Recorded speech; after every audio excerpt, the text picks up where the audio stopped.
Hi there, my name's Andy and we're thinking today about doing December differently. And one thing you might want to do over this Advent is maybe just invest a bit in your own soul, in your own spirituality, if you're a Christian, your own walk with God, or whatever phrase you want to use. Maybe you think this is a good time to think about what Christianity or Christmas is all about. So a little suggestion, or in fact two little suggestions. First, maybe you want to read the Gospel of Luke. It's 24 chapters. They're only little chapters. They're only sort of about 50, 60 verses long. So maybe reading a chapter a day. There's 24 days in Advent, excluding Christmas Day, and there's 24 chapters in Luke.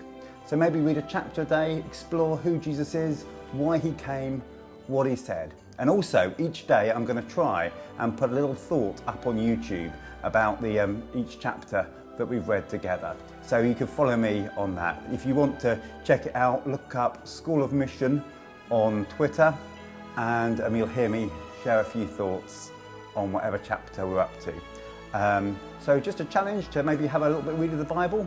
The other thing I'd challenge us all to do is maybe just take 2 or 3 minutes, maybe each day, maybe when you're having a coffee, maybe at some point when you've got a little bit of quiet time, maybe even when you're in the bath or just chilling out, to just give yourself 2 or 3 minutes of space, of silence, of opportunity to say, God, if you're real, speak to me. God, this is your time to engage with me. And maybe after you've done 2 or 3 minutes just of some space and some silence, and just a chance to be. I think be is such a critical word, and be maybe is a word that we've lost in this day and age. Maybe after you've just given a couple of minutes just to be. Maybe you just want to tell God how you're feeling each day. Maybe you've also got a little list or 2 or 3 people you think every day over Advent, I'm gonna ask God to bless and help somebody, some particular situation. In fact, I'd challenge you as you think about that. I think those people and those situations will probably come to mind as you think, who should I pray for?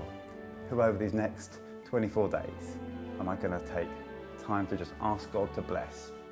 And the amazing thing is that I believe God hears and God answers. In fact, I did something very similar 2 years ago, a little while ago anyway. I went to a church service and the vicar there gave us a little bit of string to tie around our wrist and told us to tie a knot in it and for each knot to think of a person and a situation to pray for. And I prayed for this couple who we were very fond of in my last church who wanted a baby. And amazingly, this year, in fact earlier on in this year, they had a baby and they called her Aliana, which means God has heard my cry. God has heard my cry. I'm not claiming my prayers necessarily is what sorted it all out, but I believe that actually God does hear, God does answer. And when we pray, miracles, I believe, do happen.